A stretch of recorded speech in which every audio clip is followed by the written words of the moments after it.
The idea of our festival was that, to create the awareness of coexistence, because during her life also she was an example of coexistence, because she accepted to live with the Muslims, but as a Christian, Interesting. Then, because of some political problems, she was killed, and the idea of our festival, the motto of the festival is musical experience of coexistence, Okay. So the idea is to find a path to create coexistence among cultures, but through art,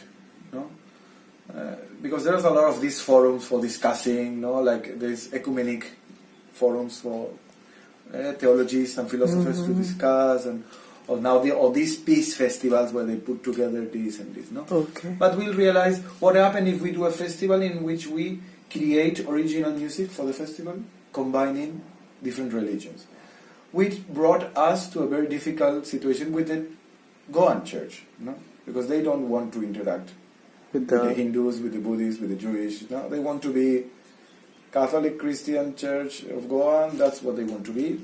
I respect that, But then we were breaking the boundaries and going further. What happened if we combine Drupad singing with Gregorian chant and we put it inside the church? It's the idea for me. The idea of this festival is to create a place of out of the box, and not a very comfortable place. Because when you want to create coexistence, you have to go out. It's not about, okay, you're a Muslim and a Hindu, and you eat your food, I eat my food, and we just live together, and I don't bother you and you don't bother me, and that's not about living together. Living together is creating a common culture, in which you'll find the place to keep on believing what you believe, and I find a place to believe in what I believe, and we find a place to live together. Interesting. But it's secular. It's a secular festival, right? It's a sacred music festival. Okay. So all the music is sacred, but from all religions. Okay. But it's not supported by any religious order. No. It's completely sacred. secular. Yeah, that's another thing that they are not used to. Okay. So none of them came ahead. Not really. Interesting. But people come. People came. We have more than 5,000-6,000 people each festival. Interesting. Interesting. Interesting. I mean, the secretary of the archbishop, he comes every year, and he's happy with it. Okay. And we have a good relation with the church. Okay. But they know that we are like the black sheep. Okay. But we do it properly. We don't offend anyone. But you have institutions like from the Saudi and the Georgian embassy, the countries. The university supports, and many embassies. The embassies. And the Survey of India is supporting us, Interesting. So, but for some people, for the very Orthodox Christian community of Goa, some things are not, they find it's out of place, because they are not used to, but we'll try to create the awareness of coexistence through art. And that's the idea. Beautiful. So what we decided to do is that most of the music that is performed at the festival is original music, so it's composed for the festival. So it's and we asked the composers to write music for the festival, in which we combine Rig Veda with the Bible, or the ancient Buddhist prayers with Jewish, or with Zoroastro, and so with respecting everyone, but creating new art, sacred art, sacred music art. And as the years pass, the success of the festival has brought you more sponsors. Yes, much more. And it's becoming grander and grander every year. Yeah, and we have big Indian figures coming. Like you have the Sufis. We have Chaurasia came, okay. Which is a big flute player, the biggest in India. He came to play. You have fusion with you have Sufis, you have the Fados, you have so we combine everything. Wow. This edition, it finished 3 weeks ago, and we got 70 people from abroad, 70 artists from abroad, from 15 countries, from Georgia, UK, France, Spain, Italy, Argentina, Morocco, France, Germany, Austria, India, of course. The whole world. So, and all of them come to play with the others. They don't come to play their own music. No, so the idea of this festival is that we invite them to perform with the others. No, because the other festivals that you find in India, if you are an artist, you come, you play your music, and you go back. No, which is okay, but no, you are not learning much about. You're just getting some money and you're giving a nice concert. No, but what happens if you are a Hindustani singer and I'll ask you, I want you to perform with a Georgian Orthodox choir. No, I say, but how do I do that? Interesting. Okay, so how do we do that? We help. So they come and they stay for 1 week or 2 weeks before the festival. No, and they have to create a new concert. No, which combines Hindustani with Orthodox Georgian choir singing. No, so that's why I think this festival is particular. No, and it's unique. No, in many ways. No. This basically has taken me back to your beginning, where philosophy and all this has resulted somewhere down the line of you bringing that with music and all into the Goan fabric, which is interesting. I somewhere read about you saying that you were taught, or I think so, the present Pope, who you were closely related. I studied my career of theology. I did it with the Jesuits, and he was my professor. Okay, who's now in Buenos Aires. He's the Pope right now. Yes, did you have? Yeah, tell me. No, and I played. I used to play at the cathedral. No, organ, no, because I was a church musician. So you knew him very well. So you knew our present Pope. Yeah, I knew him. Yeah. I was his student, and he was the and he's to teach music. No, he's to teach music. No, he's used to teach theology. Theology. Yeah, theology. So did you have a music teacher in your early days? Yes. Who impacted you profoundly? Yeah, my first inspired. maestro was an Argentinian composer, who actually we were happy to bring him last year.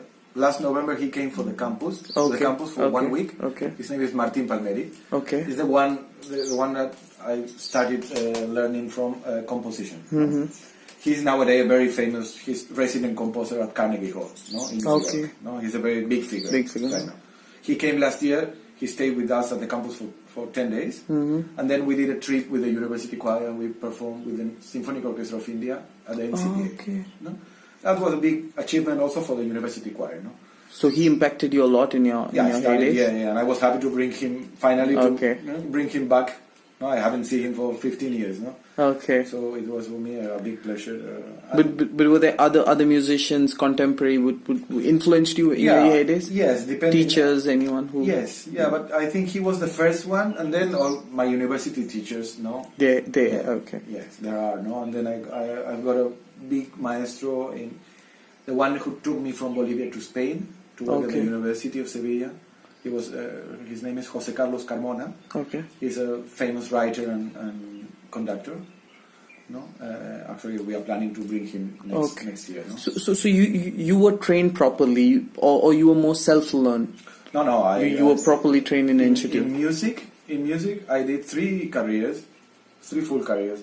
Yeah, the music and the theology careers are the longest in Europe. Like if you want to get your full degree in music, it takes 14 years. Oh, I see. The full one. No, I mean if you. That's how you become a maestro. No. Yes. After 14 years of proper training every day. No, like university training. No, I'm talking about. No, it's like. But the thing is that you need to do 7 years when you are young. Then only if you want to start when you are already 17, 18, then you cannot. I mean, you can start, but then you'll finish when you are old, 37, no, or 35, no. So most of us did this 7, 8 years before when we were young. Then to access to the degree in music, you have to have a good training already, at least 6 or 7 years training, and that is 6 years. 6 or 7 years, and then the master degree, and then I did my PhD. With my PhD, this is my thesis actually, and it's about Buddhism. Okay. How to connect? In English, it will be how to connect Buddhist phenomenology and Hindu ritualism with Western music interpretation and creation. This was your idea when this was your plan of mixing the Eastern with the Western Yes, music, yeah, yeah. Eastern philosophy with the Western. Yeah, so basically using the Buddhist phenomenology and the Hindu ritualism concepts, crossing that with the Western music. And you interpretation. completed this in the year 2017? Yes. Okay. Yes, at the University of Seville. Seville, okay. Yes. So that's. I think those two projects, my thesis degree and the festival, are some kind of a resolution of my early days. Early days. Because my life was when I was young, I did a big effort to process the information that I was getting from my mother and from my father, which was completely different. No, two very different ways of understanding spirituality. No. Both your parents were Italians, right? Italian immigrants. Yeah, grew up in Argentina. Grew up in, but Yeah. came from Italy. And both of them Christians originally. Yes, my father more than my mother was more in the Indian, New Age. But your mother later on changed her thought process. Yes, But, yes, okay. yes. Yeah. My father belongs to a movement called the Opus Dei, which is a very orthodox Okay. movement in Argentina. In Europe and in South America. It is considered the very much orthodox movement in the church. Okay. It's like very orthodox and classical and traditional. And because of that, maybe they don't have a very good reputation. No? Okay. Because it's really on the right side, like almost fundamentalist. But so for me, living there in a house where this was happening, and then the India philosophy was happening, which is actually on the other side, the New Age movement.